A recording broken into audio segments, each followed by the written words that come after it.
Nigeria is among the 30 Le high. Nigeria fait partie des 30 pays à forte charge de morbidité et tuberculose parce qu'ils n'ont pas accès aux tests et aux services de dépistage de la tuberculose. Avec de l'aide de l'USAID, le partenariat de Stop TB et d'autres partenaires, Bachar Ahmad, radiographe local, peut mettre en place des dépistages systématiques dans les endroits les plus reculés du Nigeria.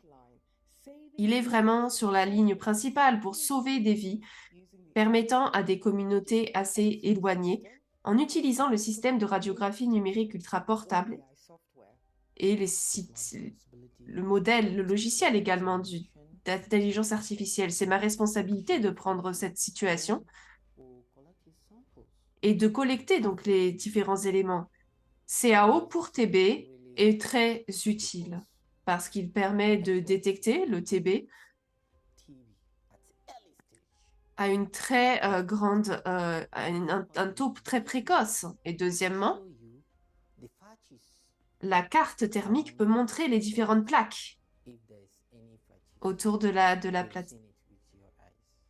Vous le verrez avec vos yeux. C'est ma ville, c'est ma communauté, mon peuple, donc c'est un rêve. Je veux pouvoir leur redonner mon aide en faisant tout ce travail. C'est ma passion. Je veux suivre ma passion.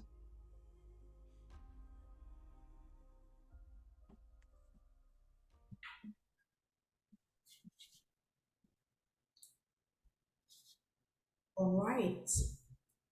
So Delft Imaging webinars serve as a platform Delphi for Meaning, ce webinaire, c'est un webinaire pour permettre aux professionnels de partager leurs idées, leurs idées. Nous sommes contents que vous puissiez nous rejoindre pour cet autre webinaire Delphi Imaging. Mon nom est Julia Babak-Pobi et je serai votre modératrice pour aujourd'hui. L'agenda d'aujourd'hui est sur l'application des preuves dans la pratique, les perspectives globales sur le déploiement de la radiographie et de la CAO. Avant de présenter avec plaisir nos invités, on va pouvoir noter quelques instructions premièrement. Ce webinaire est traduit de manière simultanée en français, en espagnol, en russe, en arabique et en portugais. Assurez-vous de cliquer sur la bonne interprétation pour choisir votre langue. Je vais le dire à nouveau, le webinaire est interprété en français, en espagnol, en russe, en arabique et portugais. Pour écouter donc dans la langue de votre choix, vous devez cliquer sur le bouton Interprétation. Il y aura également une session de questions-réponses. Nous vous encourageons tous à laisser vos questions dans la boîte questions-réponses plutôt que de la fonction chat, discussion. À côté de l'option discussion, vous avez questions-réponses. Laissez vos questions donc dans cette boîte. OK. Donc, sur dans notre présentation d'aujourd'hui, je suis contente de vous introduire Monsieur Denis Ngoza, qui est consultant à CIDRZ au Zambia. Nous avons également Miss Liliane Kerubo, qui est coordinatrice nationale pour la recherche active des cas, l'amélioration de la qualité et les radiographies pulmonaires au PNT, Kenya. Nous avons également Monsieur Elvis Muruti, ICT et MEL spécialiste pour le Centre des solutions de santé, qui est également au Kenya. OK. Donc, nous avons notre Florent Geers, qui est donc directeur de l'unité commerciale à Delft Imaging. Également, Monsieur Mohamed Harbi, qui est également directeur de l'unité commerciale à Delft Imaging. On va vouloir directement commencer, donc, et je passe donc la main à Florent pour commencer. Ok, merci Baba. Bonjour, bon après-midi à tout le monde. Petite bienvenue à tout le monde dans notre sujet. Nous allons voir comment transformer des preuves en pratique par rapport au dépistage du tuberculose et particulièrement ce qui est lié à la radiographie et au CAO. Diapo suivante. La raison pour laquelle nous avons ces webinaires là, c'est le dernier, en fait, pour cette année. Donc, nous voulons que ce soit bien fait avant la conférence avec l'Union. Il est important que nous puissions apprendre des expériences des uns des autres. Donc, à tout le monde, nous demandons vraiment aux partenaires, différents partenaires, de parler de leur activité par rapport à l'utilisation de CAO et de la radiographie. Quels défis, quels succès ont eu? C'est de là que nous apprenons le plus. Et bien sûr, qu'est-ce qui sera la suite? Qu'est-ce qui va se passer? Quels défis vont également être présentés? Nous en avons eu 3 déjà cette année, dans le premier trimestre, deuxième trimestre, et également un particulièrement pour l'Amérique latine, qui est également traduit en anglais, en portugais, en espagnol. Beaucoup des webinaires que nous faisons sont également traduits dans différentes langues, comme celui que nous avons aujourd'hui mentionné. Nous avons 6 langues aujourd'hui pour que tout le monde puisse bien le suivre. Ils sont également disponibles sur notre site web. Vous avez l'URL ici en bas. On peut voir doldeft.care/ toutes nos vidéos. Vous pourrez voir peut-être 40 vidéos différentes de personnes en Amérique latine, Asie, Afrique, qui parlent de leur programme, de leur recherche lorsqu'on parle du dépistage de la tuberculose. Vous pouvez y regarder. Peut-être qu'il y aura des éléments similaires à votre expérience, des dépistages de communauté que votre programme pourrait utiliser. La raison pour laquelle nous faisons également ces webinaires, c'est parce que beaucoup de choses ont changé. Et là, j'ai mis une image, bien sûr, d'il y a très longtemps, en fait. C'est en fait l'une de notre ancienne entreprise, TimeCell, ici. Dans les Pays-Bas, bien sûr, on avait ces radiographies analogues, mais le changement que nous avons aujourd'hui est toujours en cours. Il y a beaucoup de pays dans le monde qui utilisent, bien sûr, les radiographies analogues et qui font cette transition au numérique. Ça, c'est vraiment la première partie où je pense que nous voulons vraiment partager notre retour et pouvoir apprendre de cela. La différence de l'analogue au numérique, comme la photo sur la gauche et à droite, on voit vraiment un élément portable avec un radiographie portable. Quelqu'un ici au Nigeria travaille avec ce système. L'autre changement également qui se passe en ce moment, c'est qu'il y a quelques années, les radiographies étaient principalement fixes, toujours basées dans les cliniques, les hôpitaux, à différents endroits. Maintenant, nous travaillons avec des systèmes qui sont totalement portables. Donc, par exemple, à droite, on voit mise en place au Nigeria. C'est là où un des membres est présent. Le programme soutenu par USAID. Les radiographies sont maintenant mises en place dans des endroits beaucoup plus reculés où ces différentes accès seraient sinon pas disponibles. Il y a des questions, bien sûr, comment est-ce qu'on gère la radiation, etc. C'est bien sûr important de comprendre de d'autres programmes qui utilisent déjà ce programme, comment est-ce qu'ils l'utilisent. C'est une des choses que nous voulons bien sûr toujours parler. Dans ces webinaires, nous comprenons ces changements qui se passent dans l'environnement du dépistage du tuberculose et qu'est-ce que nous pouvons nous en apprendre. Bien sûr, le changement également que nous faisons depuis un certain temps, c'est que nous nous concentrons principalement sur la lecture humaine de ces images radiographiques et des images analogues également. Mais bien sûr, nous nous concentrons de plus en plus sur l'utilisation de la détection assistée par ordinateur, qui est nommé également comme logiciel d'intelligence artificielle, comme à droite, on peut le voir, utilisé en Ouzbékistan. On soutient vraiment les personnes sur le terrain avec une méthode très rapide de détection des abnormalités liées à la TB, suivi par des tests, bien sûr, pour le confirmer. C'est un changement qui a apporté, je pense, beaucoup d'éléments dans ce dépistage et dont nous parlons souvent. Alors, il y a beaucoup de différents pays qui utilisent ces outils. On va en parler, bien sûr, plus tard, mais également dans différents environnements. On va cliquer sur un. Là, vous pouvez voir, en fait, en Ouzbékistan, les membres de notre équipe y étaient cette semaine en mettant en place le dépistage là-bas avec des radios portables dans différents environnements dans la ville. Mais ensuite, si vous cliquez à nouveau, vous pouvez voir ici, au Nigeria, le programme à nouveau de Kinsefi est très actif là-bas, soutenu par USAID. et également va permettre d'aller dans des endroits beaucoup plus reculés du pays pour le rendre disponible là où ce ne serait pas disponible. Et si on clique à nouveau à droite, à Bangladesh, nous voyons par exemple le même type de système qui est portable, mais qui est plus dans un environnement d'hôpital et de clinique. Là, vous pouvez voir à Bangladesh, ils utilisent à nouveau aussi bien CAO pour TB que Delft Light. Différents environnements, différents défis contextuels qu'ils rencontrent. Mais à nouveau, grâce à cet apprentissage, nous pouvons en apprendre. C'est pourquoi aujourd'hui, nous aurons notre 4e webinaire de cette année. Le webinaire de cette année, c'est juste avant la conférence de l'Union. Nous sommes heureux que vous soyez là, que vous preniez votre temps. Bien sûr, vous êtes tous très occupés en préparation à cette conférence. Nous sommes vraiment reconnaissants pour les speakers que nous avons aujourd'hui de Zambia et du Kenya pour parler de leurs recherches et de leurs innovations récentes sur lesquelles ils ont travaillé. Nous remercions à tout le monde de faire partie de ce webinaire. J'espère que nous pourrons vous donner des éléments intéressants. Donc, la partie suivante, à part ma petite bienvenue, je voulais vraiment vous donner une petite révision de notre année avant de passer aux speakers.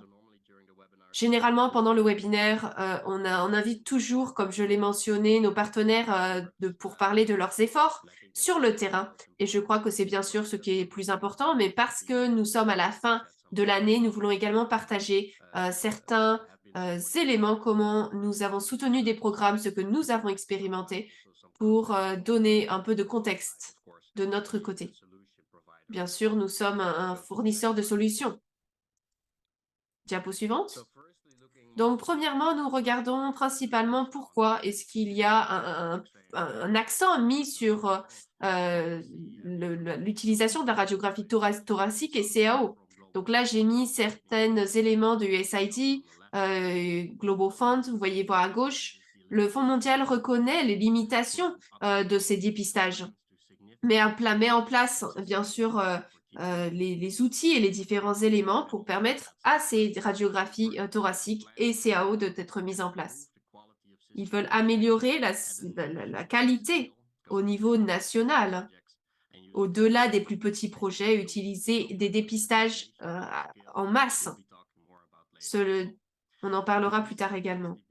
Pour décentraliser le dépistage de la tuberculose dans les établissements de santé primaires ainsi qu'au niveau de communautés des ménages, notamment pour le biais des cliniques mobiles équipées de radiographie pulmonaire numérique portable avec ou sans CAO afin d'offrir un diagnostic précoce plus accessible au niveau de la communauté. Et bien sûr, c'est nos cliniques locales, on en parlera plus tard. Pour prioriser également les outils et les algorithmes de diagnostic recommandés par l'OMS qui sont sensibles, précis et efficaces, y compris l'utilisation de la radiographie de thorax avec ou sans CAO pour le dépistage de la tuberculose. Et finalement, un financement global du COVID-19 dans le cadre de mécanismes au COVID-19 du C19RM, ce qui permet de mettre en place plusieurs facilités, plusieurs emplacements.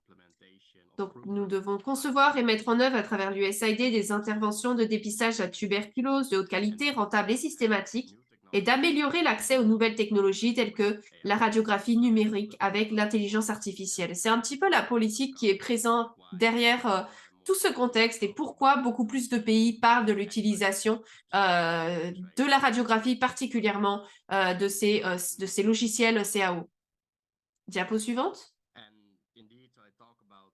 En effet, je parle de la radiographie, mais c'est également ce que le Fonds mondial et l'USAID parlent, mais il y a vraiment une emphase qui est mise sur la radio portable. Là, on peut le voir en Ouzbékistan, au Liban, en Nigérie, qui travaillent avec DeafLight. Le Liban a plusieurs projets pour IOM également en Syrie, en Libye, dans d'autres pays. Il y a vraiment une grande poussée sur ces radiographies portables, bien sûr, parce que ces systèmes portables ont la capacité de faciliter les dépistages dans des endroits où sinon ce ne serait pas possible juste avec des radios fixes. La diapo suivante, donc. En même temps, nous voyons beaucoup plus d'élévation et d'expansion qui se passe du côté du programme du CAO. Beaucoup de papiers ont été faits par rapport vraiment à la reconnaissance de cela, mais ils sont encore publiés au niveau de l'utilisation de CAO et d'autres sites, d'autres environnements. Également, comme Baba l'a mentionné, on parlera avec nos speakers quelques recherches qui ont été mises en place dans ce terrain. Lorsqu'on considère un petit peu ce qu'on a pu implémenter, 74 pays utilisent maintenant en total, particulièrement depuis la reconnaissance par l'OMS et une concentration maintenant sur la radio. On implémente la radio et le CAO. On a beaucoup de pays maintenant qui utilisent, 74 pays qui utilisent ces solutions. Plus de 1800 établissements de santé atteints, plus de 1000 renforcements de capacité pour les professionnels de santé et 20 millions de personnes impactées par les différentes solutions implémentées. Bien sûr, nous présentons cela des Pays-Bas, mais également de Ghana, ainsi que notre bureau en Indonésie.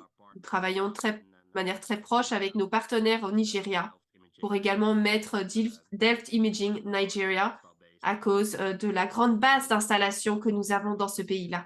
Et on en parlera un petit peu plus tard. Lorsque je parle de cet engagement global, on veut parler pour nous, en tant que fournisseurs de solutions, qu'est-ce que ça veut dire? En 2021 à 2023, on a pu mettre en place plus de 380 radiographies portables DeafLight et plus de 700 d'installations CAO pour TB. C'est un peu les différents pays que vous pouvez voir un petit peu qui ont été mentionnés. C'est vraiment partout, dans tous les continents, dans toutes les régions, de Bangladesh à Zambie, comme on le voit sur les sites DeafLight, et d'Arménie en Zimbabwe sur les installations CAO. De notre côté, donc, on a vraiment cette politique d'information qu'on a regardée plus tôt. On a un focus avancé vraiment sur ces pays dans l'utilisation de ces outils.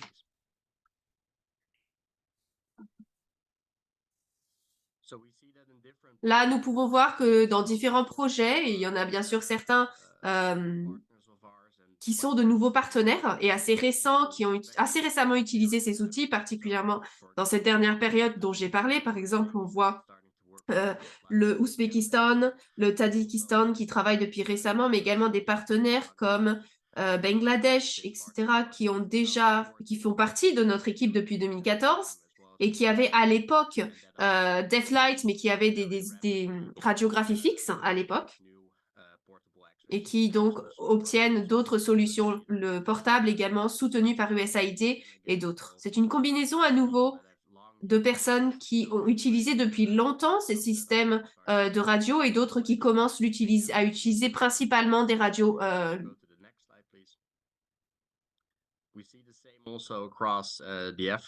portables. Nous voyons la même chose également en Afrique, non seulement au niveau de ces radios portables, mais également dans les cliniques. Une utilisation dans les cliniques en Éthiopie, par exemple. On utilise une clinique mobile à travers des systèmes mobiles avec CAO pour TB qui permet de travailler ici depuis longtemps. On se mobilise avec ces différentes radios mobiles et portables. C'est ce qui permet également d'avoir ces histoires de nos clients comme nous pouvons les voir sur notre site. C'est vraiment important parce qu'on a des retours depuis longtemps qui sont présents, dont nous pouvons apprendre. Même chose pour l'apprentissage sur l'utilisation de ces radios portables. Nous réinventons, pour ainsi dire, tout cela. Nous devons vraiment avoir un dialogue pour partager la connaissance et partager notre retour.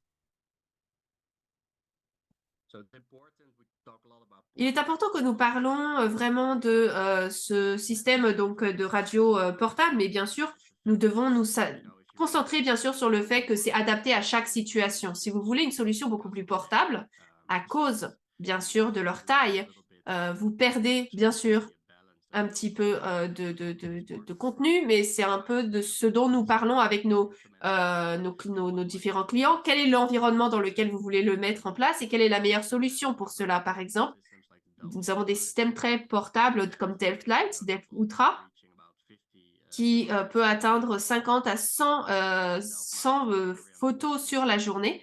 Nous avons 200 par jour d'Airflight, même en Ouganda, en Nigeria, si on a 250, c'est possible.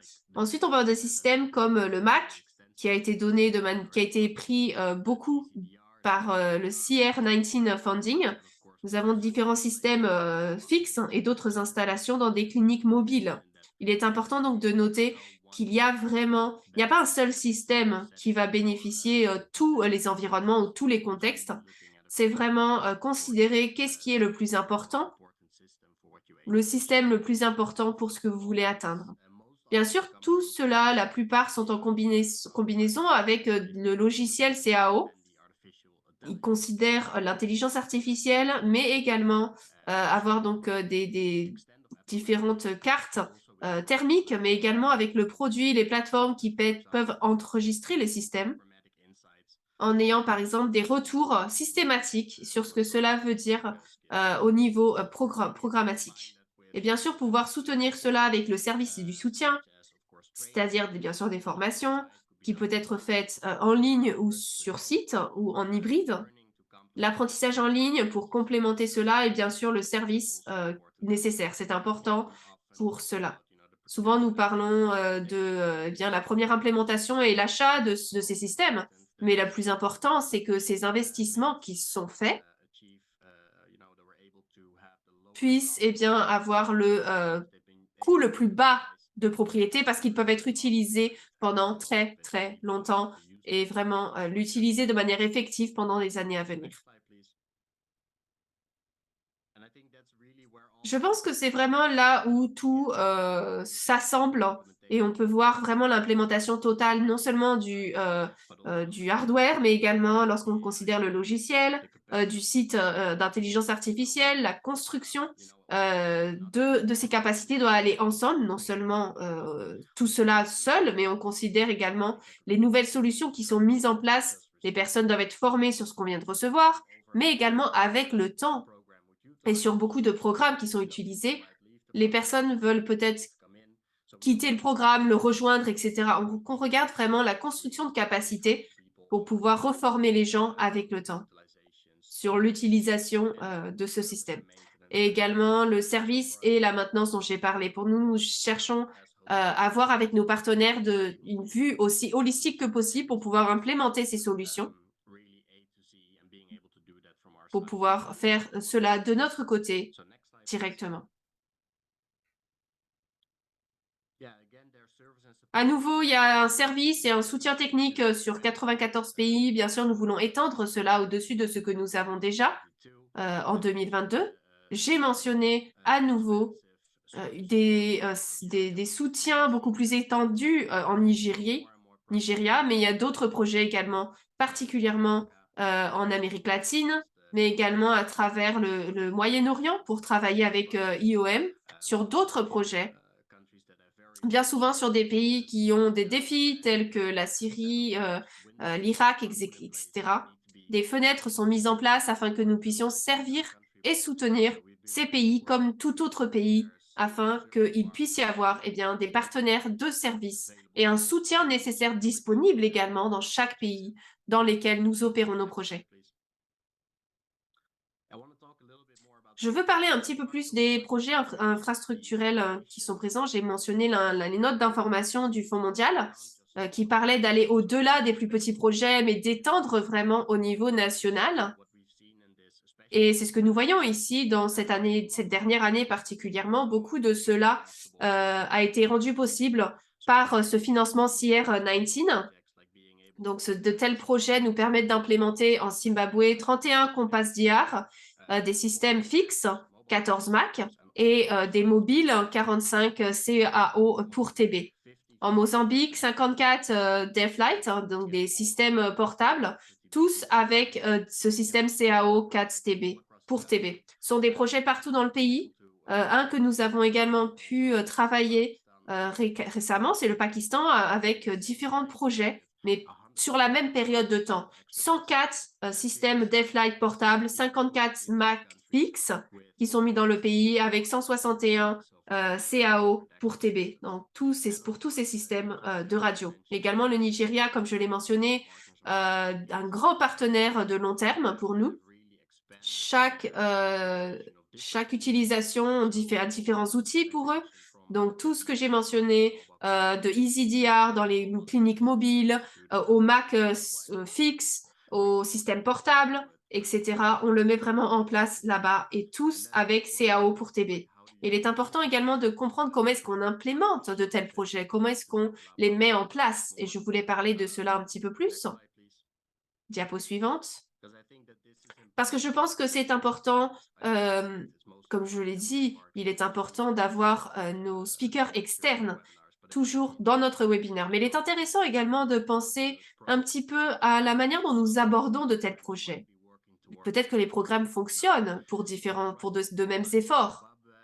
Par exemple, au Zimbabwe, nous avons parlé de plus de projets d'infrastructure. On parle vraiment de le mettre en place pour être sûr que vous êtes le premier lot. Le premier lot est souvent le plus difficile pour préparer le chemin, préparer le personnel, importer différents éléments. Donc, ce premier déploiement en lot, on apprend beaucoup de choses. Et également pour Zimbabwe, parce que le Compass DR a un système fixe assez difficile. La semaine dernière, on a eu une formation en usine aux Pays-Bas pour le personnel qui était du Zimbabwe. Il a été formé ici, dans notre usine, pour s'assurer que lorsqu'ils retournent dans le pays, ils pourront soutenir tous ces systèmes et les mettre en place avec également les partenaires de services locaux que nous avons. Nous avons plusieurs. En Mozambique, nous avons eu 2 déploiements de lots, 10 sessions de formation, 44 qui ont été ajoutées, des questions ont été demandées, mais comment est-ce qu'on fait ces formations lorsqu'on a 5 systèmes qui sont peut-être pas aussi compliqués? On a peut-être 2-3 personnes qui sont formées par système, donc on forme 20-30 personnes en même temps. Mais si on a 54 systèmes et on veut former 3 personnes pour chacun, on a déjà plus de 150 personnes à former. Et alors, c'est pas faisable de le faire en une formation. Mais c'est bénéfique de le faire en plusieurs formations.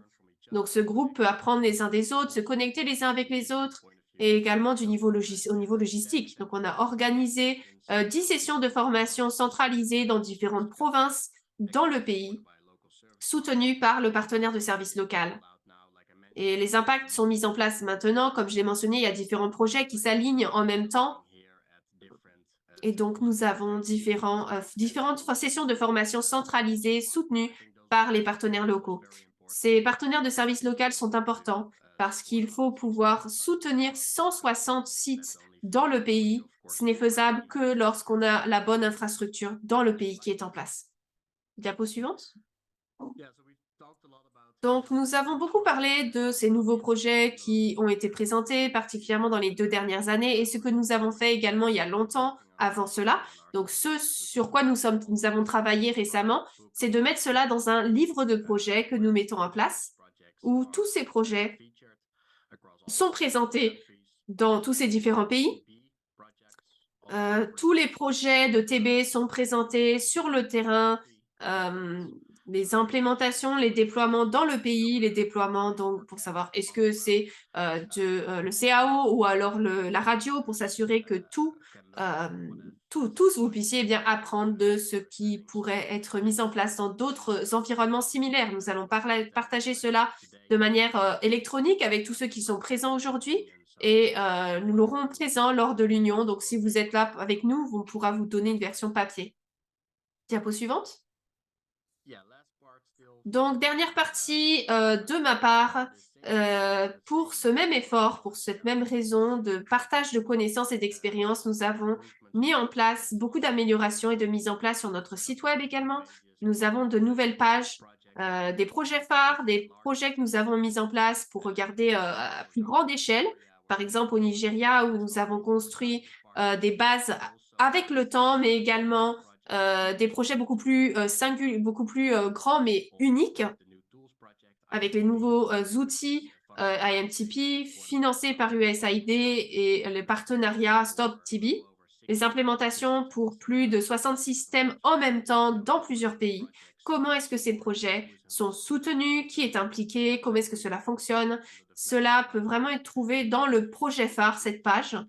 à l'intérieur de tout ce que nous avons pu implémenter avec nos partenaires dans tous ces différents pays, 75 pays, on a la présence, vous pouvez voir, et de manière plus importante également, parce que c'est vraiment ce qui a été livré, ce qui est disponible dans ces environnements. Le plus important, c'est comment est-ce que cela est utilisé. Et c'est là où vraiment les clients, leurs histoires sont importantes avec le soutien des speakers aujourd'hui et avec tous ceux qui étaient avant eux, qui ont bien voulu participer et partager leur expérience dans nos webinaires.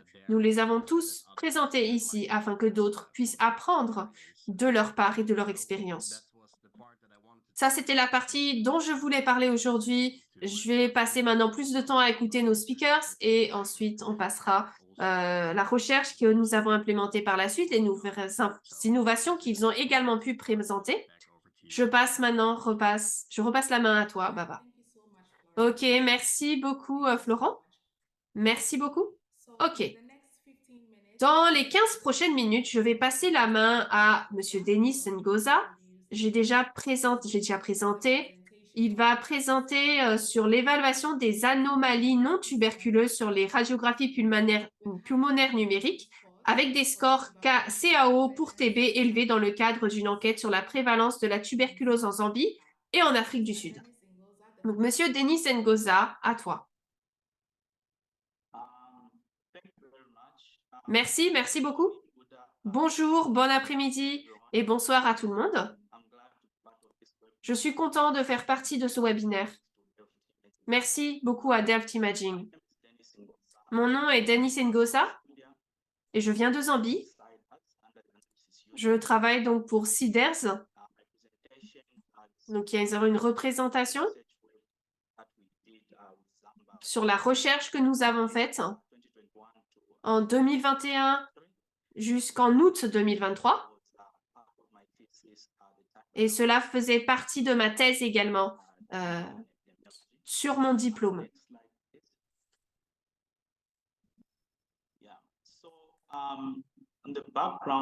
Donc, par rapport à un peu d'arrière-plan de cela, la tuberculose reste l'une des deux principales maladies infectieuses qui sont les plus lourdes à l'échelle mondiale. Et donc, il y a une utilisation accrue de l'utilisation de l'intelligence artificielle CAO 4TB pour TB, par exemple, pour aider avec nos recherches. Donc, Zambart et Delft a eu un partenariat sur cette dépistage de tuberculose. Et un des projets sur lesquels nous avons travaillé, c'est le TRITS Project de 2021, qui a été un projet financé par EDCTP. Le but de ce projet, c'était de mesurer l'impact d'un niveau combiné de VIH et de prévention également de la tuberculose sur une population qui est grandement touchée par la tuberculose. La diapo suivante. Cette enquête TRITS sur la prévalence de la tuberculose était l'une des études menées dans le cadre du projet TRITS. Donc, cette enquête sur la prévalence de la tuberculose a été menée dans 21 communautés, 12 en Zambie et 9 en Afrique du Sud. Et donc, le but de l'enquête était d'évaluer l'impact d'une intervention universelle de dépistage et de traitement sur la prévalence de la tuberculose pulmonaire confirmée par des analyses bactériologiques.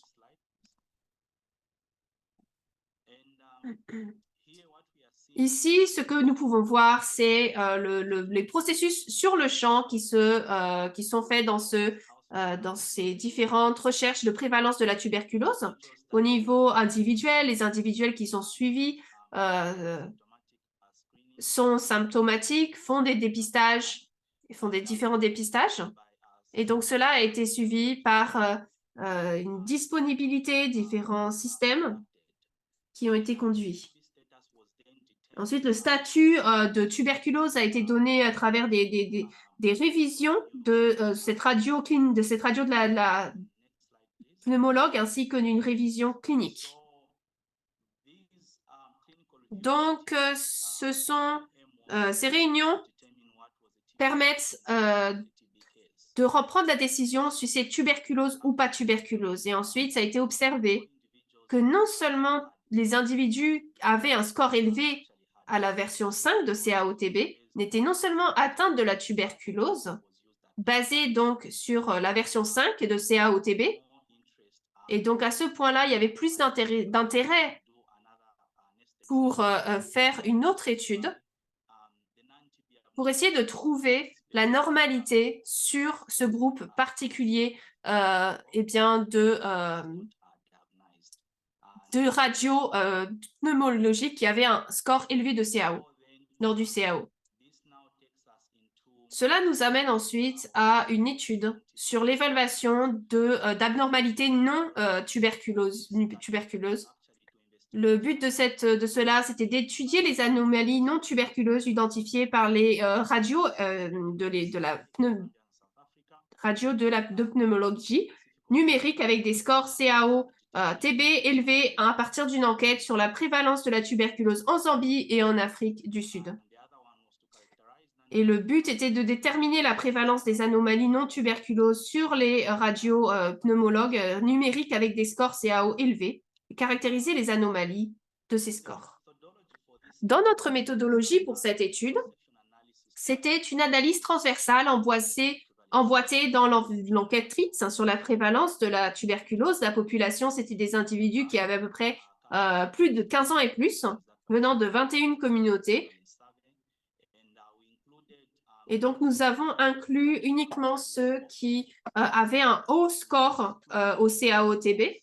Nous avons présenté ceux qui avaient la tuberculose confirmée microbiologiquement, d'autres qui étaient avec des traitements antituberculeux au cours de l'étude TRITS. Et nous avons exclu ceux qui avaient des antécédents déclarés de tuberculose. L'étude, nous avons 525 individus pour cette étude. Tous les individus rentraient dans les critères choisis. Le résultat principal, c'est des abnormalités non liées à la tuberculose. Donc, nous avons eu 525 images extraites de ces individus. Ensuite, nous les donnons à des radiologistes consultants externes. Nous en avons pris 2.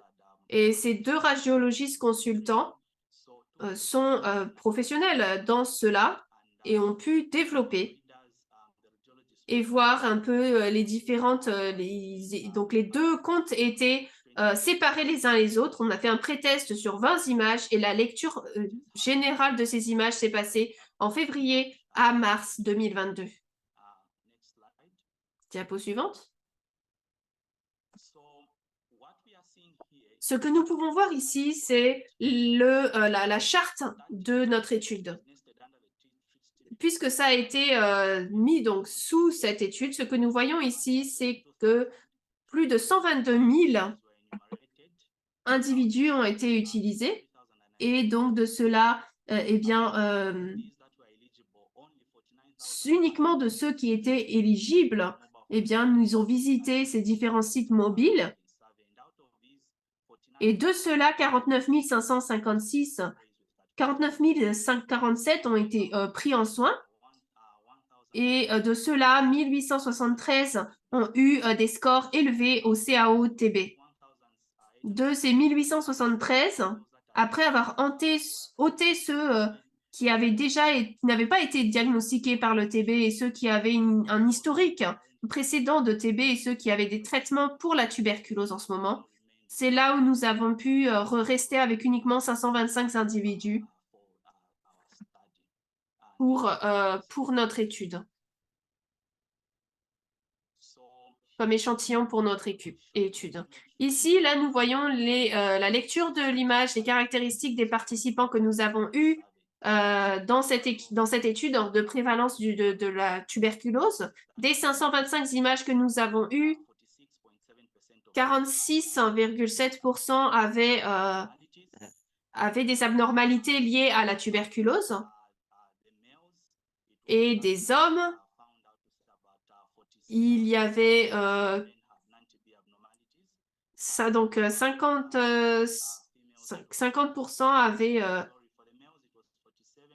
donc 47 pardon, avaient des abnormalités et les femmes c'était 45 0,67 qui avaient donc des abnormalités non liées à la tuberculose, non liées, pardon.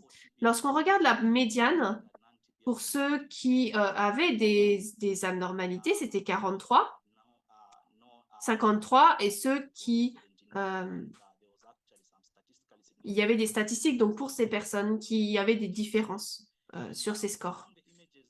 Parmi les images qui sont venues de la communauté africaine du Sud, 55% avaient donc des abnormalités non liées à la tuberculose et 48,2% avaient donc des abnormalités liées à la tuberculose.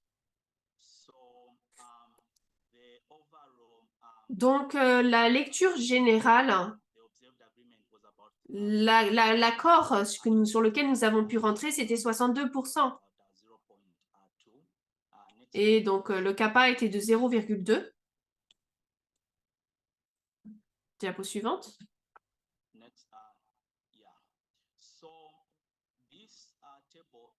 Donc là, ce tableau nous montre la prévalence des abnormalités primaires non liées à la tuberculose sur les radios digitales avec des hauts scores de CAO.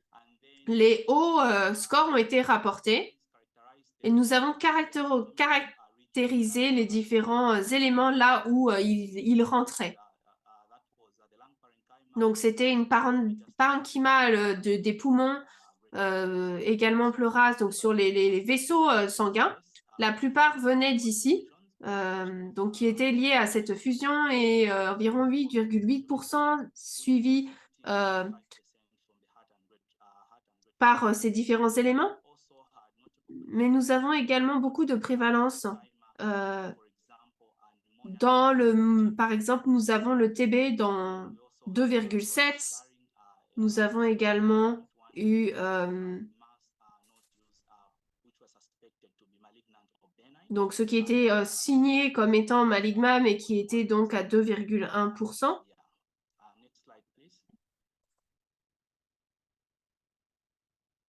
Bronchiestatique, mais qui était donc pas lié.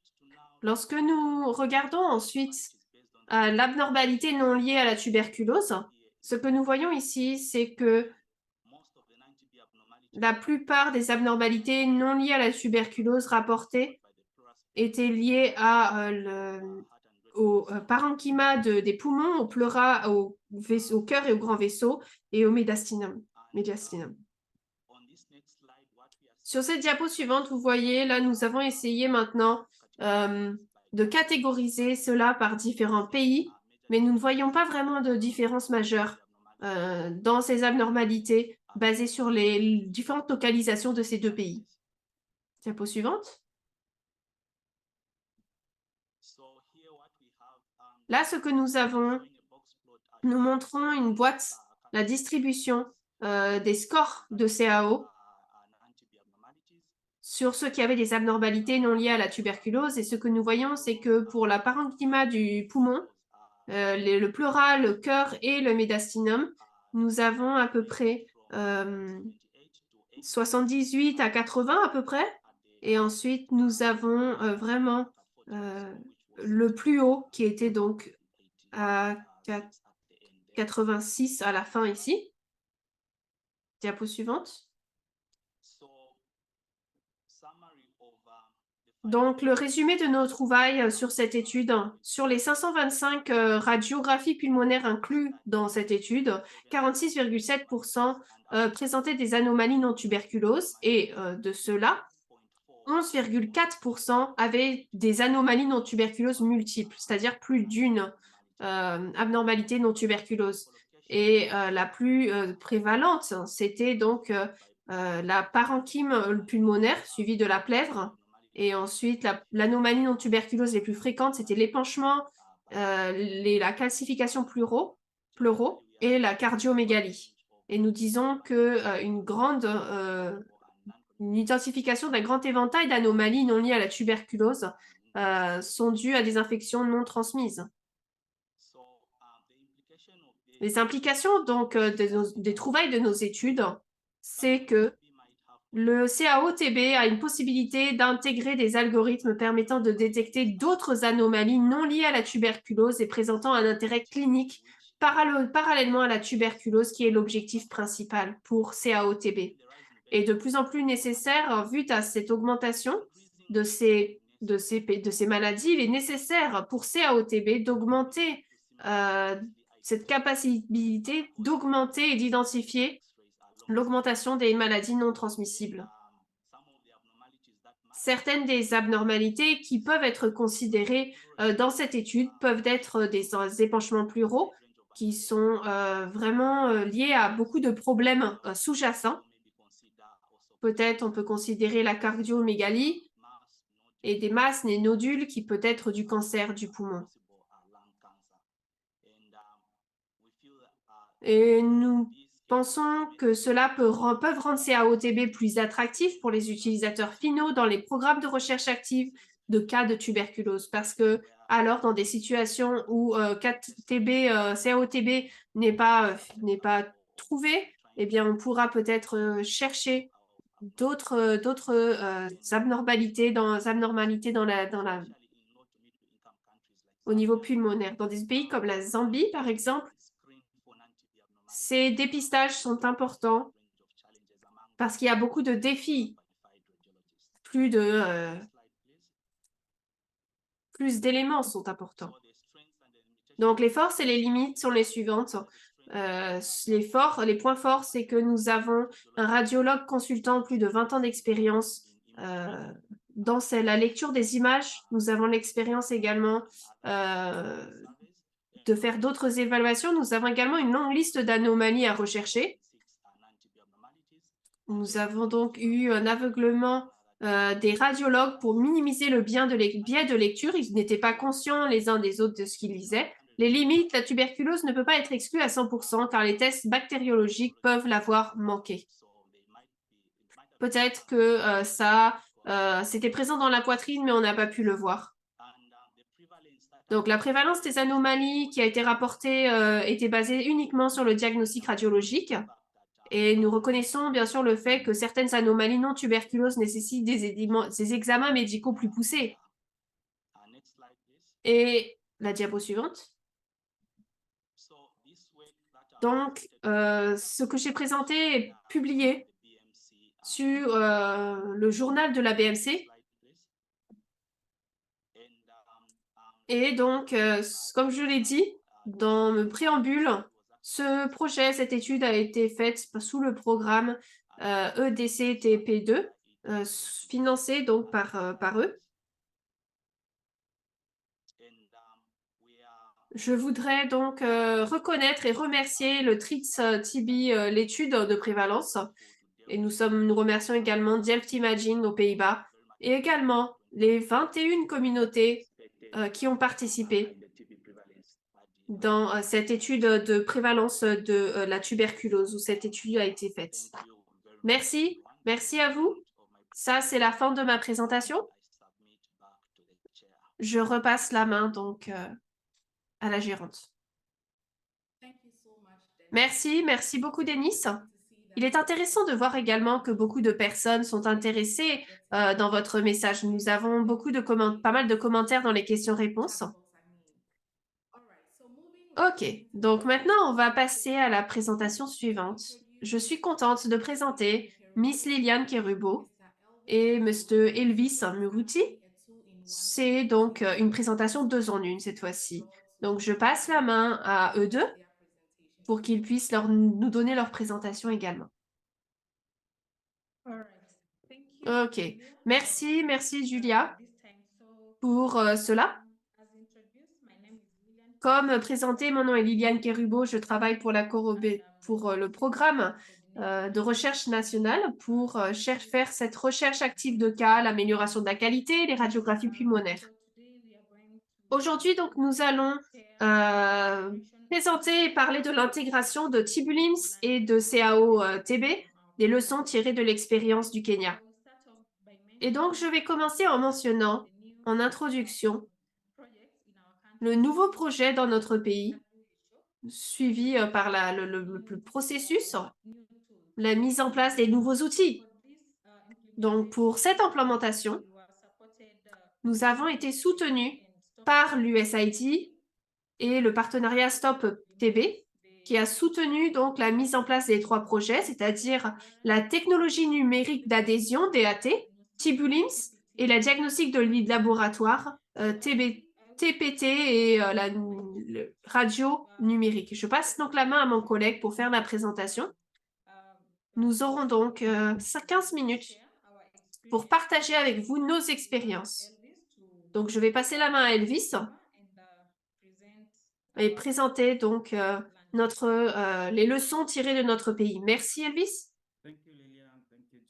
Merci Liliane, merci Julia, et merci à tout le monde qui est dans cet appel. Je vais vous présenter un petit peu le processus d'intégration de Tibulum CAO-TB que nous avons implémenté aussi au Kenya. Nous étions le premier pays à faire cette intégration de CAO avec notre EMS local pour introduire donc cela.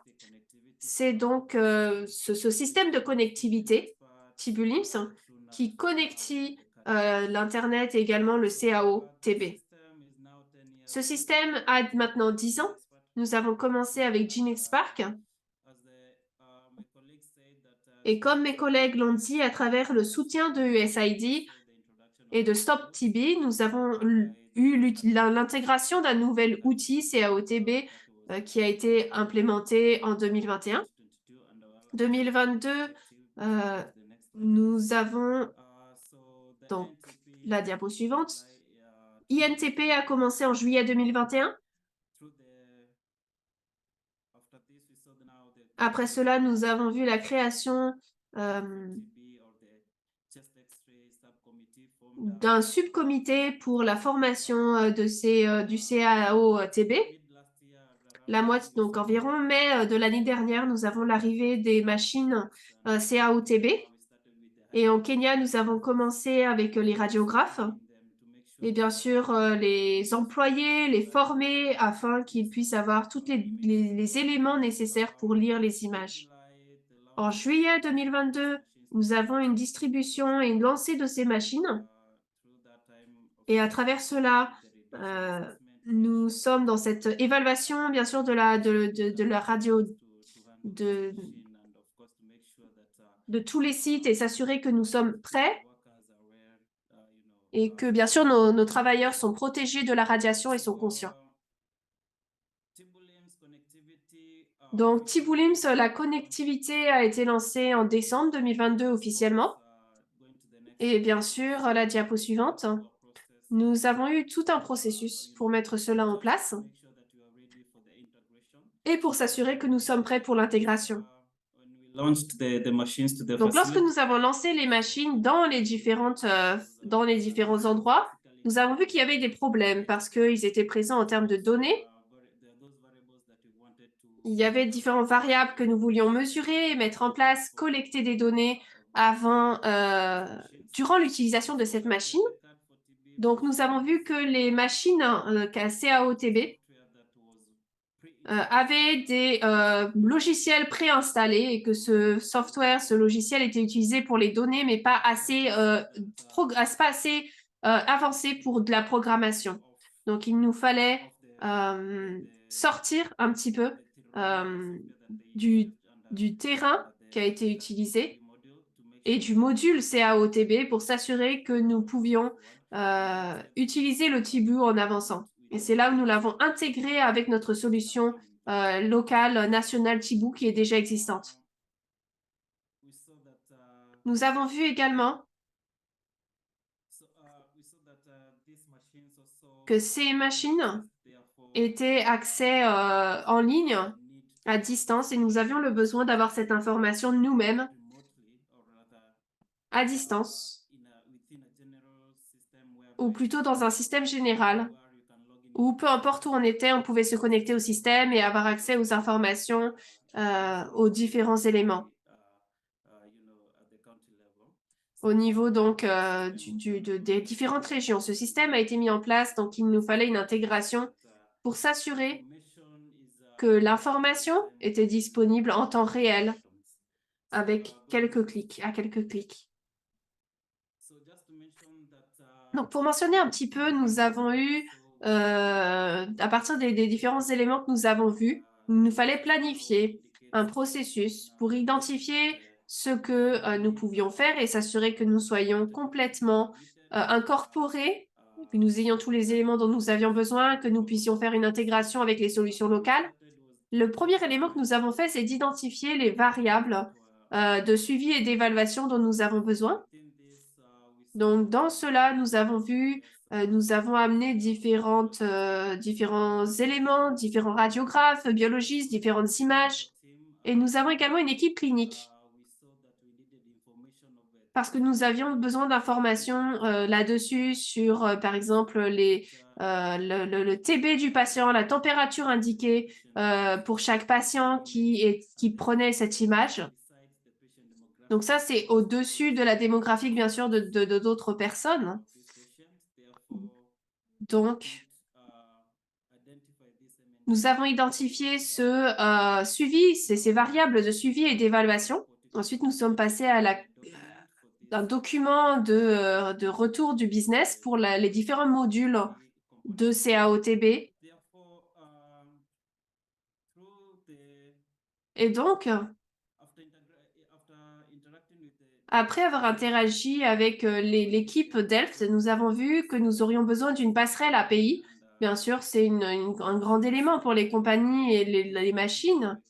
Donc, ce API peut échanger des informations des box à tout système qui est disponible. Donc, nous avons parlé avec cette équipe ICNT, l'entreprise également Delft. On a pu avancer et maintenant on peut obtenir cette donnée. Dans ce même processus, entre août et avant de faire la mise en place, nous sommes assurés d'avoir diverses vues au niveau de l'utilisateur final pour que ces vues soient maintenant incorporées et incorporent les différentes variables que nous avons ajoutées pour s'assurer que nous ayons autant d'informations que possible pour les patients. Avec ces vues maintenant que nous avons pu avoir une identification, ce qui est donc le principal pour des rapports également, des tableaux de bord et des rapports. Dans le système que nous avons utilisé également, il a été incorporé au niveau uniquement de notre premier outil, mais maintenant nous devions l'utiliser partout dans tous les systèmes. C'est un système web, donc ils ont toutes les ressources qui sont nécessaires sur Internet pour accéder au système. Ils ont été mis en place, prises en considération pour s'assurer qu'elles soient toutes mises en place dans les différentes installations. Et particulièrement pour ces solutions particulières, nous avons fait des essais, des pilotages pour s'assurer qu'elles répondent bien à nos besoins. Et nous avons fait la configuration des différents appareils juste avant la mise en œuvre. Juste avant le déploiement, nous avons bien sûr parlé aux radiographes, aux biologistes, s'assurer qu'ils comprennent bien sûr le système. Souvenez-vous, ce sont des solutions auxquelles il faut sensibiliser les gens pour s'assurer que ça réponde aux besoins et s'assurer que ça rentre bien, réponde bien aux demandes nécessaires. Peu importe ce qu'ils ont besoin, ce soit disponible pour eux. C'est vraiment notre but. Là, nous en sommes vraiment sur la formation, le renforcement des capacités. Et alors que je parle maintenant, nous donnons un soutien continu à cette entreprise, aux différents sur le terrain, différentes personnes sur le terrain. Donc ça, c'est un peu le modèle de ce que Tibulims est. Donc, nous avons les différents sites, les différentes installations sur site qui sont placées. J'ai parlé donc de GeneXpert Project, CAOTB.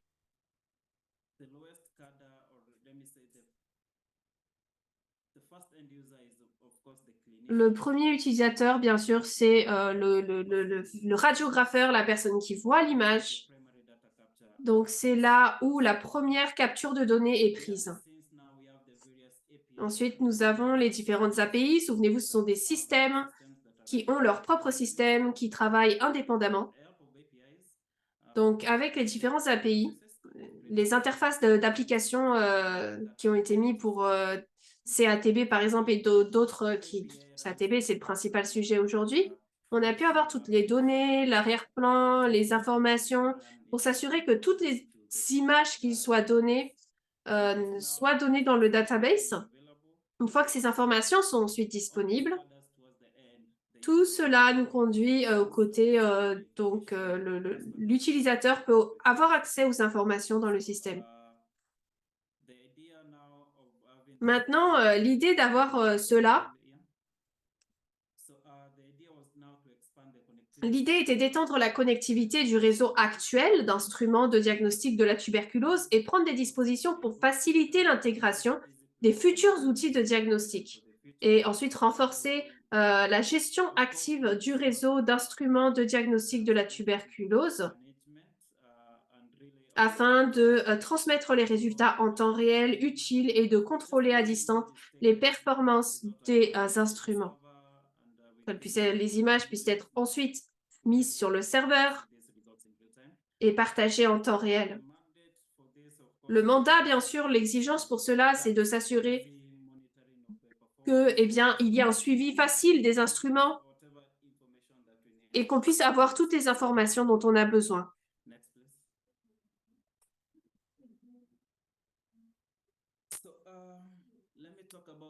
Donc, je vais parler un peu de l'API, l'IPA.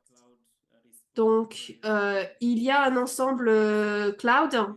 Ce qui se passe à travers cette interface, c'est lorsqu'il y a une connectivité Internet à la box, cela veut dire que ça n'a jamais été téléchargé, maintenant c'est mis en place dans le serveur. Et les différents éléments qu'on a vus, il faut avoir donc toutes les différents éléments, pour que les personnes qui ne sont pas présentes sur ce lieu puissent avoir les informations et puissent faire un rapport en temps réel pour s'assurer que nous puissions avoir aux patients le meilleur service possible dans un temps respectable. L'une des raisons pour cela, donc, c'était de réduire le temps que prend un patient pour revenir dans ce lieu. Certains viennent de très loin, donc nous voulons que ce patient puisse avoir le meilleur soin en peu de temps, aussi peu de temps que possible. Donc, dans le système, maintenant, nous avons pu avoir différentes utilisations,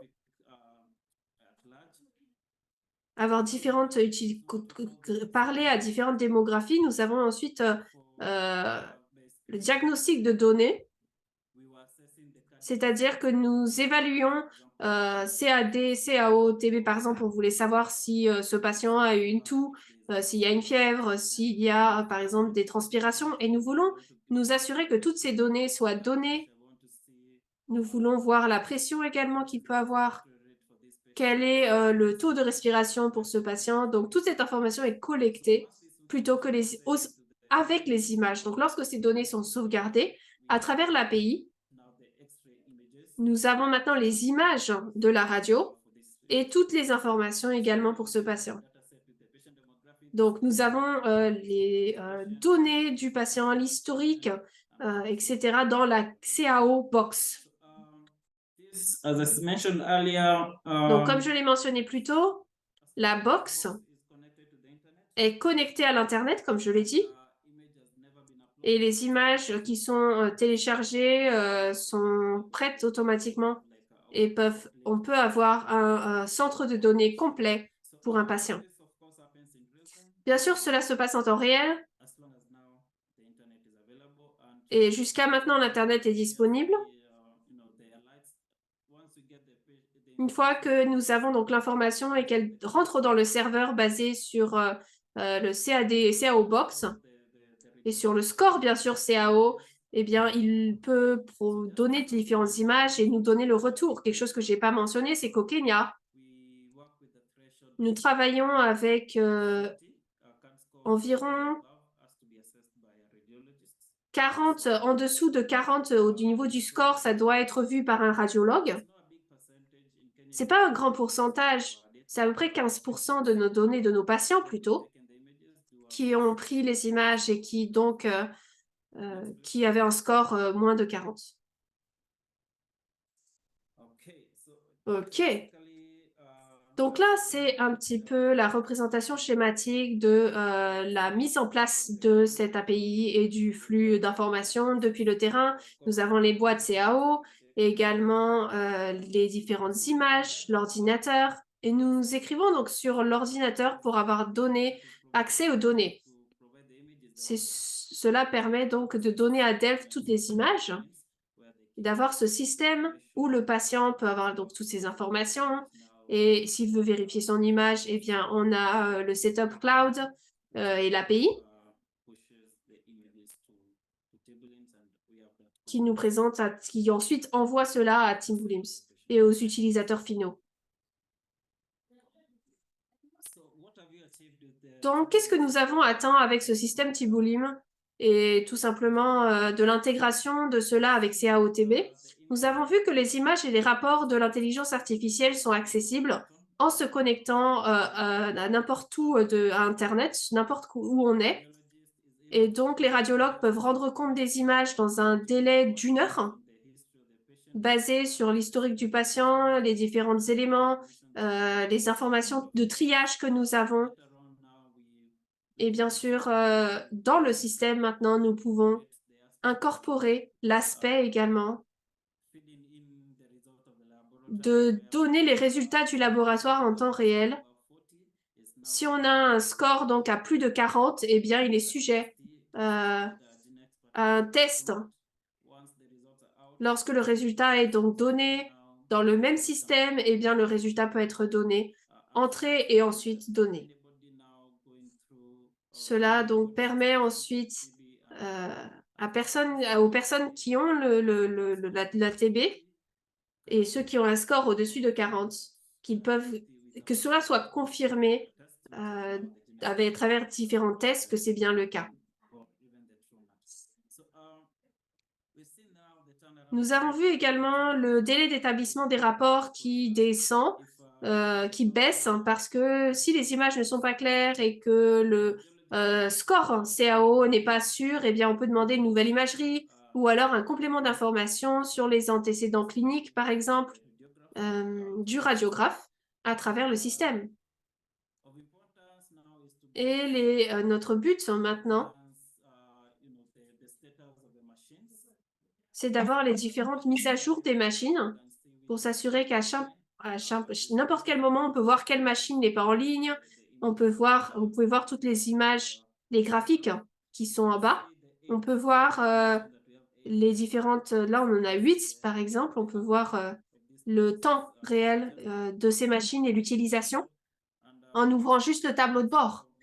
Et on peut voir la tendance des images qui sont prises en temps réel. Donc là, ça c'est pour 2023. On peut voir le zigzag qui se passe. On a les hauts, les bas en termes de dépistage et de prise d'images pour les patients.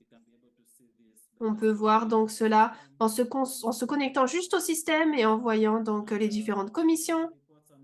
Et à nouveau, les rapports sont disponibles en CSV. Si vous avez donc besoin d'avoir plus d'analyse pour les données, on peut le faire. Les boutons en couleur qui sont en bas montrent les nombres d'images qui ont été prises. Nous en avons donc plus combien de scores ont moins de 60%, combien en ont plus, etc. Et ceux qui ont moins de 40%, etc. Là, on peut voir une photo de dépistage qui sont pris. Et là, nous pouvons voir 15%, par exemple, des données de 2023.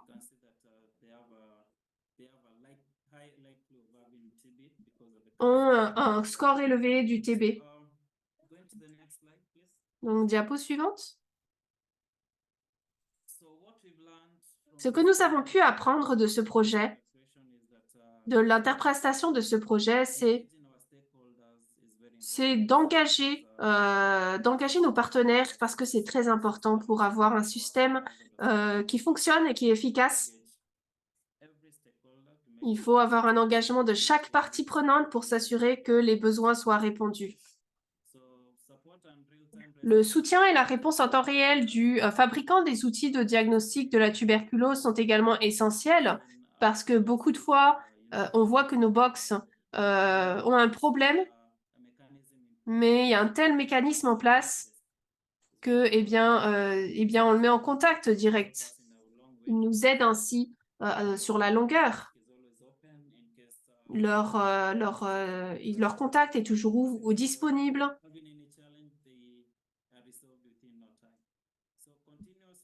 La formation continue, le recyclage des utilisateurs finaux et des parties prenantes est important pour s'assurer que le mandat qui est face à eux et la solution fonctionnent.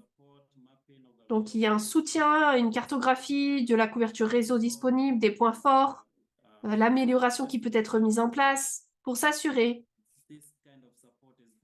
que ce type de soutien continue d'être mis en place.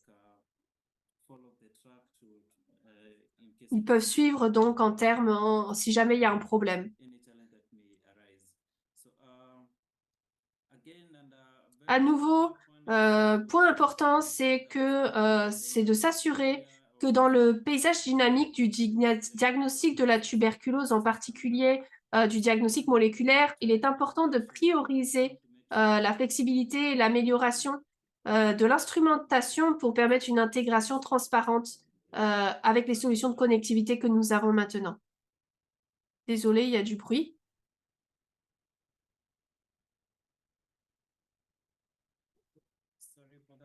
Désolée pour ça, ce bruit un peu.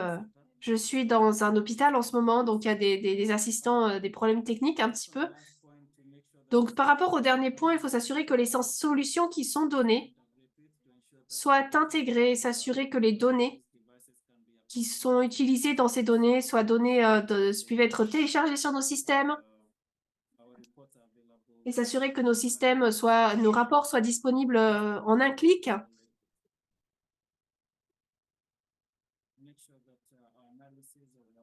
Et s'assurer que nos analyses sont disponibles et adéquates.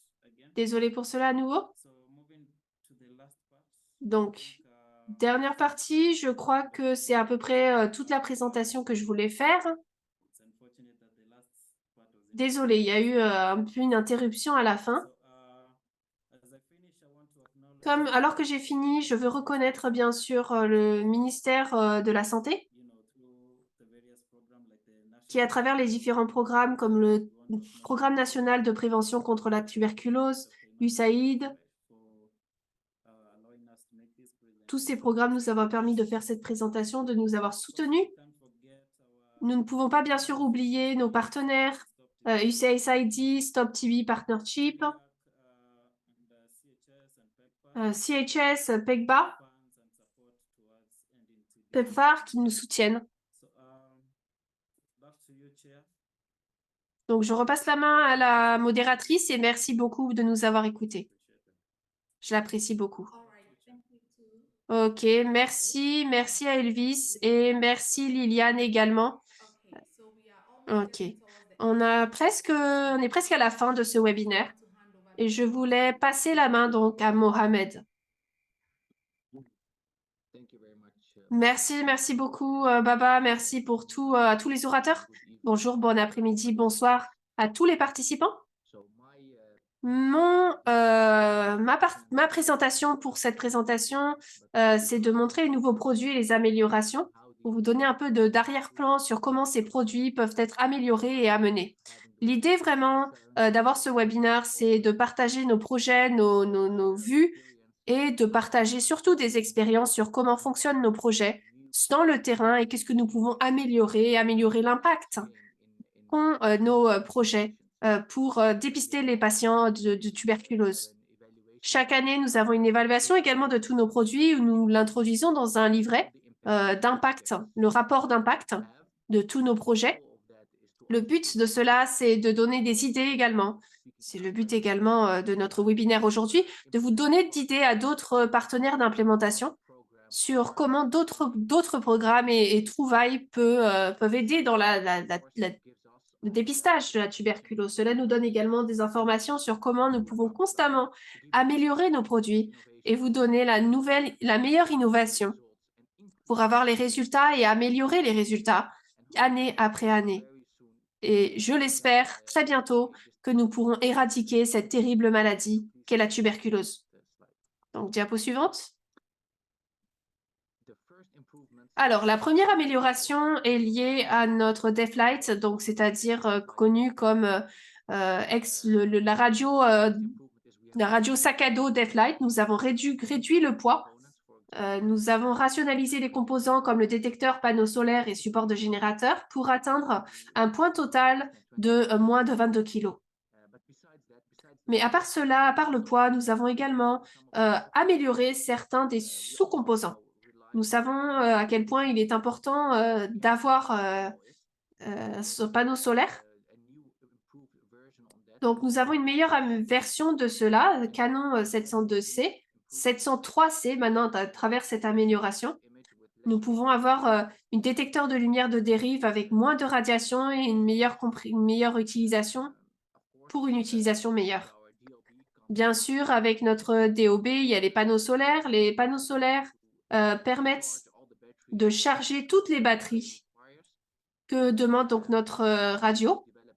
Et nous avons développé de nouveaux panneaux solaires beaucoup plus robustes qui ne pèsent que 3,6 kg, qui peuvent charger les composants de la lumière Delft, tout en étant 40% plus léger que l'ancien support. Le nouveau support, donc, au lieu de 12 kg, sera à 4 kg, tout en ayant la même robuste, en étant tout aussi robuste et efficace.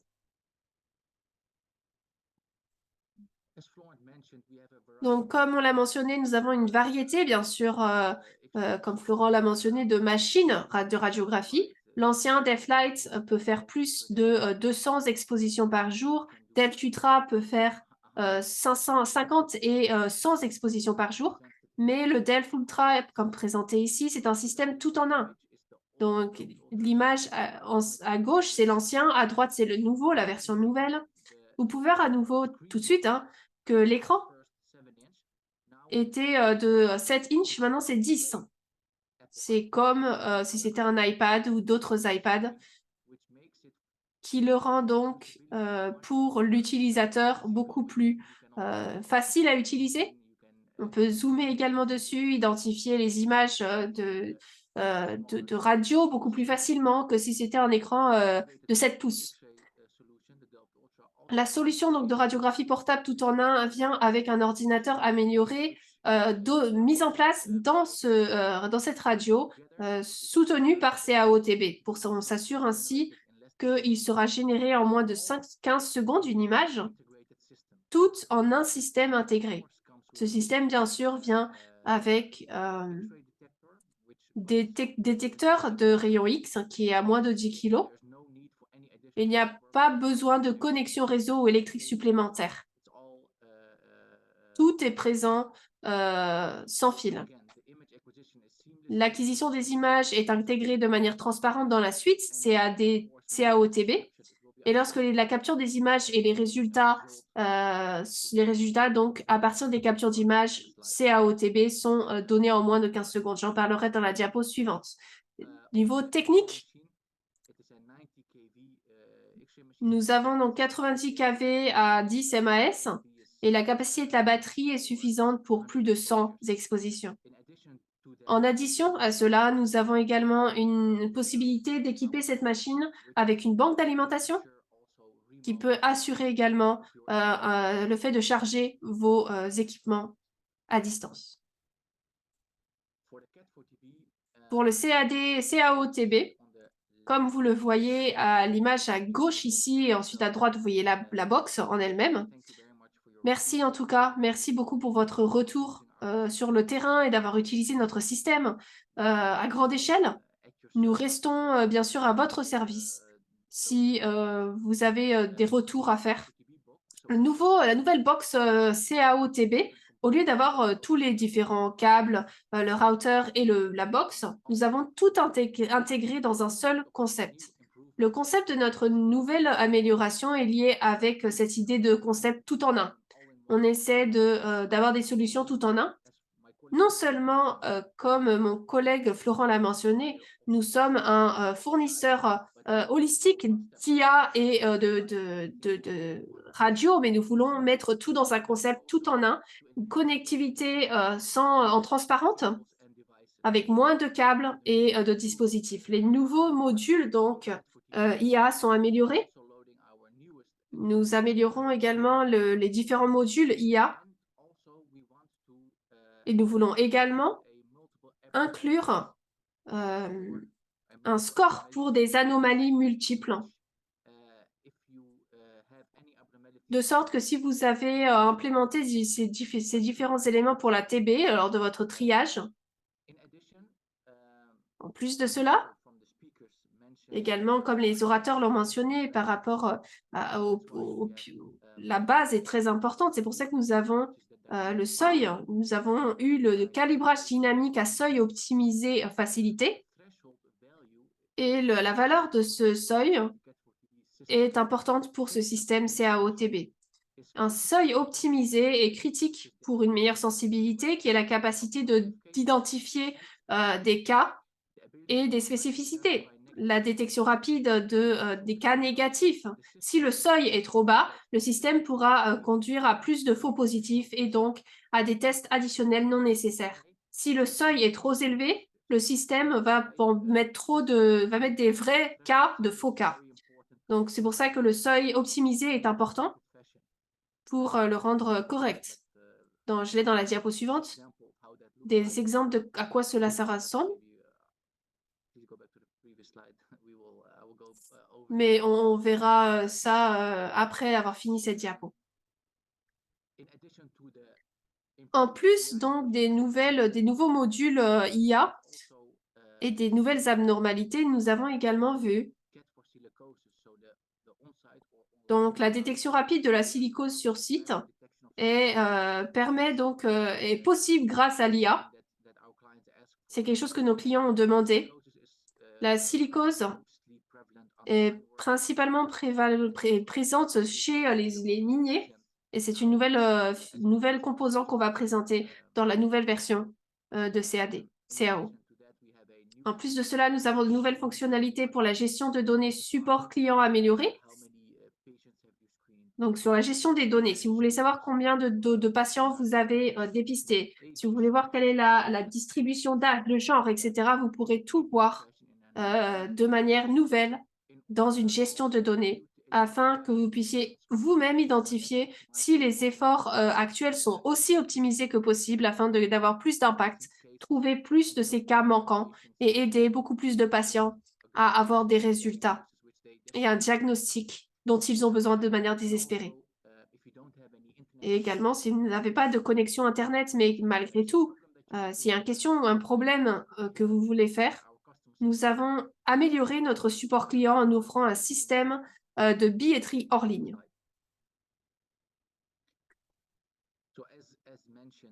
Donc, comme je l'ai mentionné, à gauche, vous avez ici le nouvel élément IA. Nous avons un indicateur de silicose, un score de silicose et le rapport de TB également, qui inclut le score minimal. Et ça, c'est le résultat du CAO-TB, qui montre les différentes abnormalités, mais également qui indique le score. Et lorsqu'il est au-dessus d'un seuil, eh bien, on va à l'étape suivante de triage, qui dépend donc du programme, qui varie bien sûr vers les différents experts, les radiographes, etc. Donc, les paramètres pour le guide de seuil, c'est expliqué, basé sur la capacité de travail par jour. On vous donne un seuil limité que vous pouvez utiliser pour optimiser la sensibilité et pour ne pas manquer de cas non nécessaires. Maintenant, nous arrivons à quelque chose de complètement nouveau. Nous n'avons jamais présenté cette solution. C'est vraiment un moment unique pour vous montrer quelque chose sur lequel nous avons travaillé si dur afin de faire partie de cette recherche de cas manquants qui n'auraient pas sinon été diagnostiqués, non seulement pour les enfants, mais je voudrais souligner les enfants dans ce cas. Beaucoup d'enfants meurent de la tuberculose et malheureusement ne sont pas diagnostiqués. Il est très difficile, bien sûr, d'identifier de faire bien sûr des radios sur les enfants. C'est pourquoi nous croyons tous, et je pense que cette solution pourrait être une alternative très attirante pour diagnostiquer cela. Si c'est en dessous d'enfants de 3, 4, 5 ans, etc. Je voudrais présenter notre nouvel outil qui est le Point of Care Ultrasound pour TB. Donc, Loss for TB, pour TB. L'échographie au point d'intervention. Donc, c'est le futur de la dépistage de la tuberculose à cause de l'utilisation. C'est une solution qui ne demande aucune radiation. C'est à travers de la lumière et c'est très utile, très facile à utiliser. Vous avez 2 images en bas de dépistage en Zambie et comment ce point est utilisé pour détecter le tuberculose avec ces 2 patients. Comment est-ce que ça fonctionne?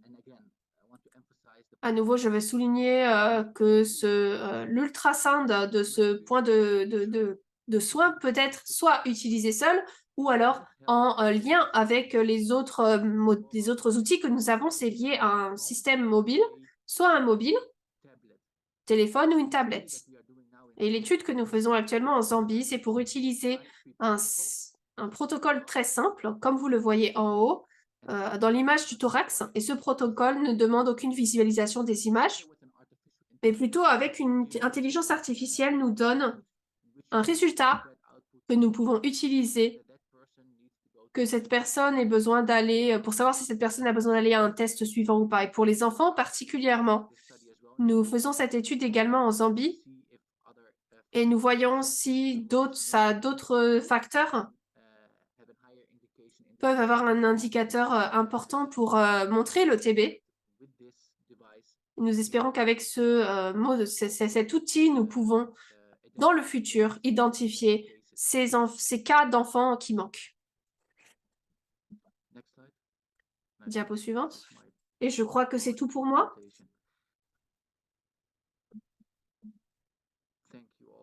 Merci à tous pour votre présence. Baba, je te repasse la main. Thank you, Mohamed. Merci, Mohamed. If we can please have Florence back. Donc, on va replacer la main à Florent. Oui, merci, Baba. Et bien, premièrement, on va arriver à la fin du webinaire. Il nous reste un petit peu de temps pour la question-réponse. Donc, je voudrais remercier à tout le monde, premièrement, d'être présent à ce webinaire aujourd'hui, d'avoir pris le temps d'être présent, et à Denis, Liliane et Elvis d'avoir bien voulu reparler. Je vais commencer avec des questions qui sont présentes. Beaucoup ont été présentées. Je vais présenter les questions. Donc, une question pour Liliane et Elvis. Peut-être que tu l'as déjà répondu, Elvis, mais pour le groupe. Quelle est la clé pour le modèle pour lier les patients à tous les systèmes, comme les experts, etc. Est-ce que tu peux commenter là-dessus, Elvis?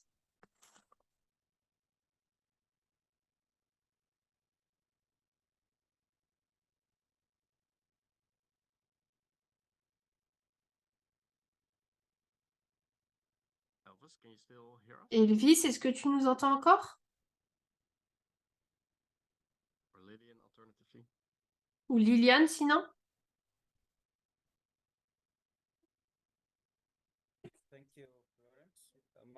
Merci, Florent. On m'entend, c'est bon? Ouais, c'est bon.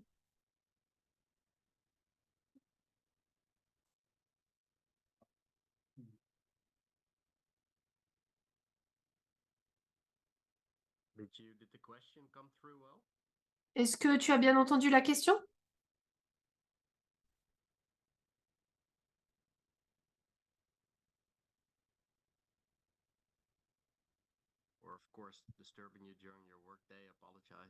Désolé, te gêne pendant ta journée de travail. Est-ce que tu as entendu la question ou tu veux que je la répète? On ne t'entend toujours pas. Alors, merci Florent. Désolé, comme je le dis, je suis dans une installation en place. Donc, par exemple, pour l'intégration,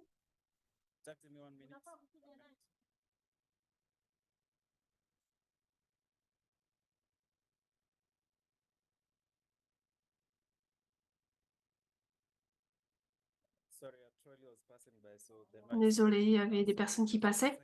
Donc, comme je le disais, la question d'intégration ou avoir les patients dans les différents systèmes, nous disons généralement au Kenya que CAOTB est le premier peut-être, nous aide à avoir des cas de présomption.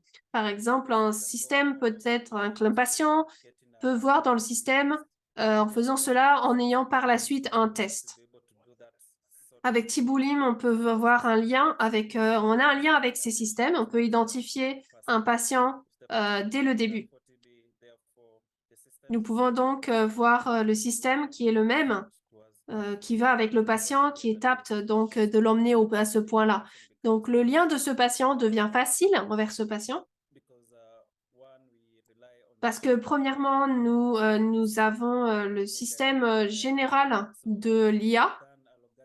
Nous avons fait donc un système qui permet d'identifier un patient et nous combinons l'âge, le genre, la grandeur, le poids, etc. pour s'assurer de bien identifier le patient dans tout cela. Cela nous permet donc d'identifier un patient beaucoup plus facilement dès le début. Par exemple, si vous avez CAOTB,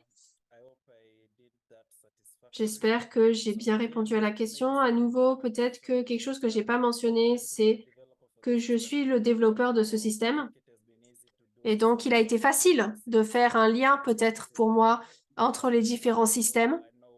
Et donc, je sais où mettre les différents éléments pour s'assurer que ces variables soient indiquées dans les différents...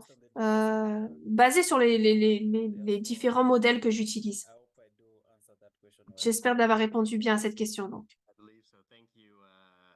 Merci Elvis pour ta présentation et Liliane également. Je pense que c'est vraiment une présentation très intéressante parce qu'il y a beaucoup de discussions, bien sûr, beaucoup de retours des financiers, des entreprises qui se concentrent sur l'interproductivité et la capacité d'être plus conduit par la donnée, conduit par les données lors de cette dépistage. Dans ce que tu as montré, c'est vraiment un aspect technique à travers les différents éléments que tu as présentés. Il y a beaucoup, bien sûr, de défis. C'est la première fois que ça a été fait à ma connaissance qu'une solution CAO a été intégrée dans une plateforme comme celle-ci. Nous faisons un exercice similaire avec une approche différente en Ouganda, mais là, c'est très nouveau. Et je crois que cela montre vraiment que cet exercice technique est intéressant à faire ensemble parce qu'il y a beaucoup de bénéfices à faire pour être plus efficace. Merci d'avoir partagé cela avec l'audience. Je voulais également soulever une autre question de Denis.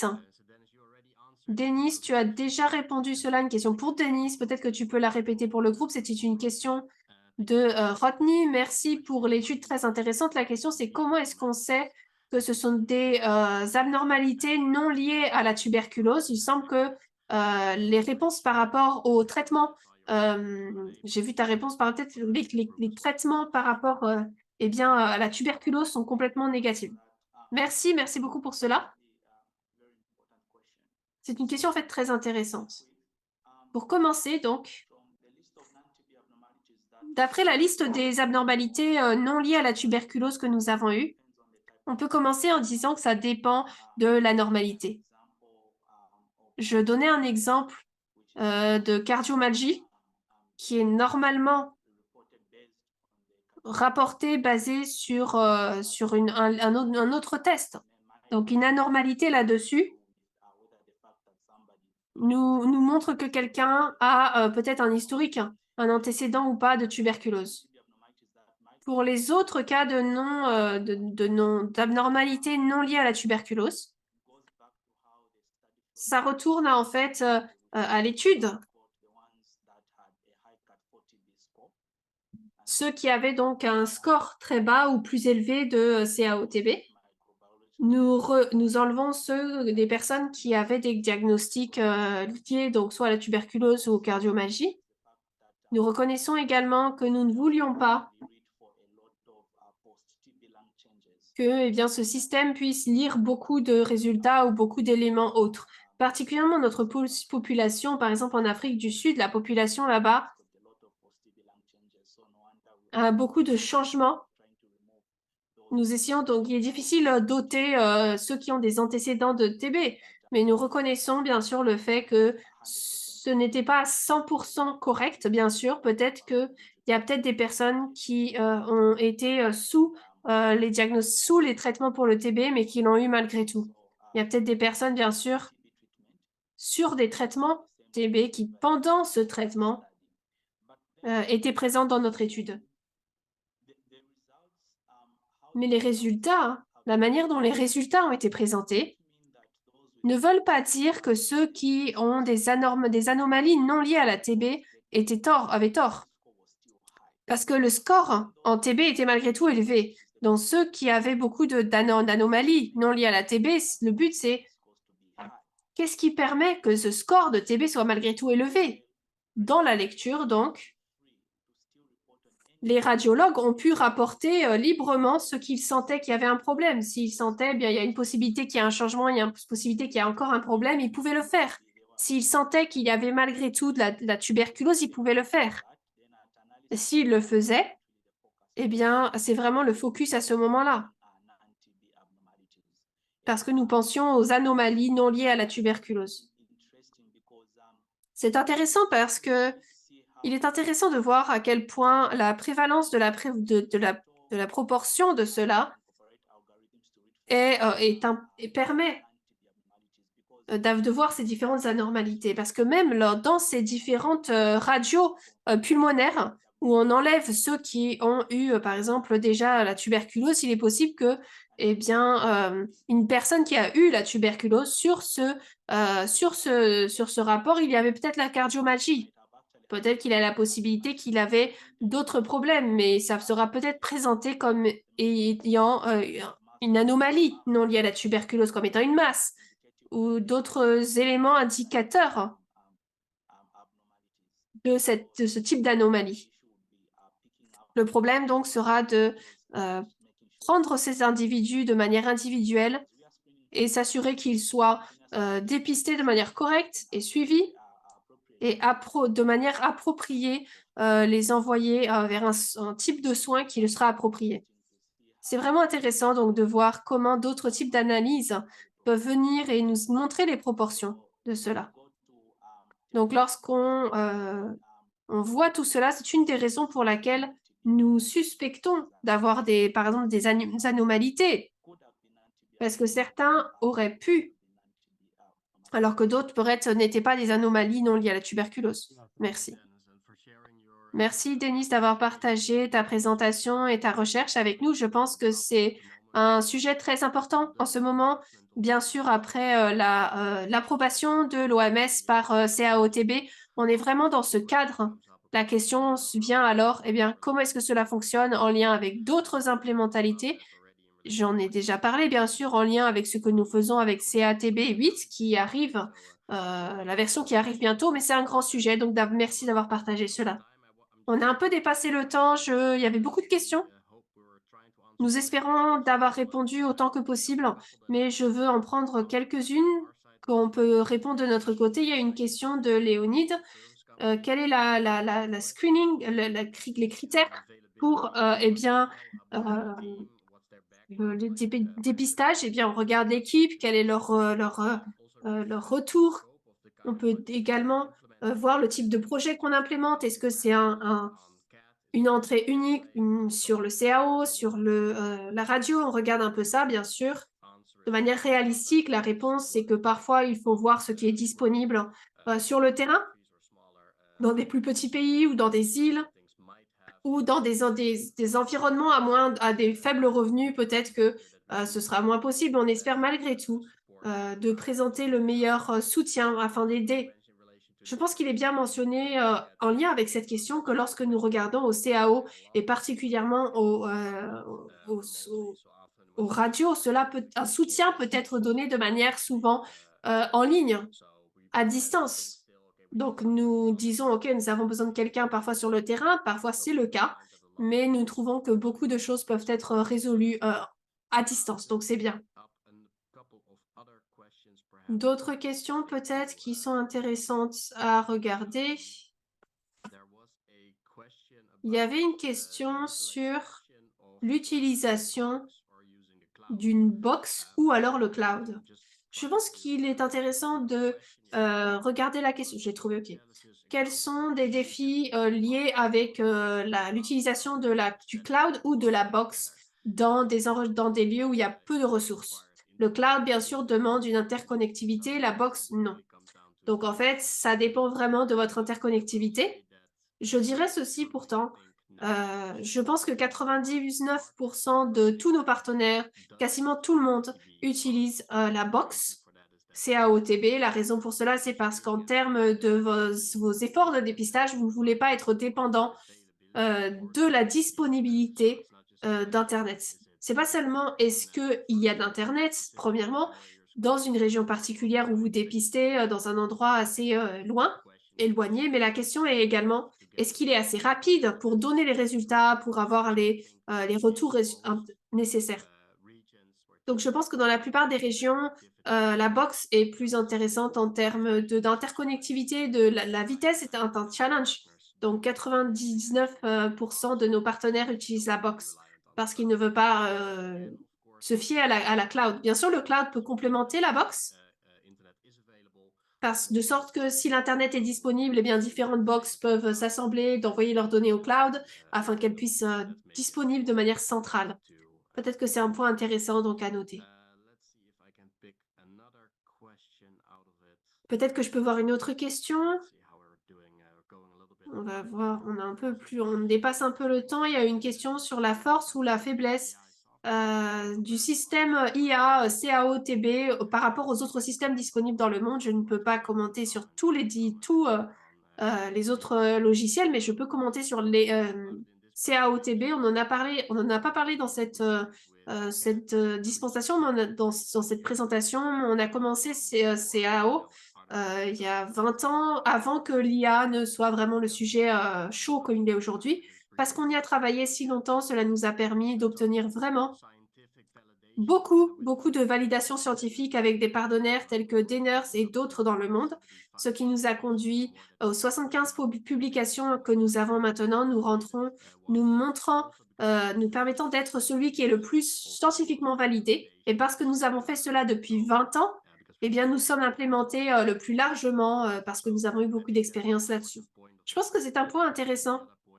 Je pense que l'autre point, c'est ce que nous voyons en pratique, ce que j'ai mentionné également dans ma présentation. Nous sommes la seule organisation globalement qui fait à la fois le réseau, le radiographie et le CAO, et qui développe également et le crée nous-mêmes. Cela rend les choses comme la formation ou le soutien plus facile parce qu'il ne faut pas dire ok, est-ce que ça vient d'un problème de connectivité du site eh bien de radio ou alors du CAO. On a un seul site pour aider tout le monde. Mais je dirais, et je crois que l'environnement autour de l'IA et du dépistage de la TB est assez varié. Il y a beaucoup de solutions qui sont disponibles, beaucoup d'approches. Vous pourrez trouver AI for Health, un très beau site qui est en partenariat avec nous. C'est un peu ma pensée donc sur CAO particulièrement pour nous. Il est bien sûr de mentionner pour terminer, parce qu'on a un peu dépassé le temps, nous serions également présents à la conférence de l'Union. Je pense que beaucoup de nos partenaires de manière globale seront là. Nous espérons vous y voir à nouveau en personne. Ce sera le premier en personne depuis 2019, donc ça fait déjà un bon moment depuis qu'on a eu l'opportunité de se rencontrer et de se voir en personne. J'espère donc tous vous voir Content de vous connecter là-dessus. Désolée, j'ai pas eu le temps de voir, je pense qu'il y a plus de 35 questions qui sont venues. Assurez-vous que la question-réponse sera tous envoyée avec vous, avec questions-réponses, etc. Toutes les personnes qui ont été présentes dans le webinaire. Également l'enregistrement et d'autres éléments que nous avons mentionnés. Je voudrais donc terminer la session. Désolée d'avoir dépassé un peu le temps. Merci à Elvis, Liliane et Denis d'avoir parlé avec nous, pour notre équipe d'avoir facilité et organisé cela, également pour tous ceux d'entre vous qui ont pris le temps dans votre planning, d'avoir pris le temps de nous rejoindre. Merci et au prochain webinaire.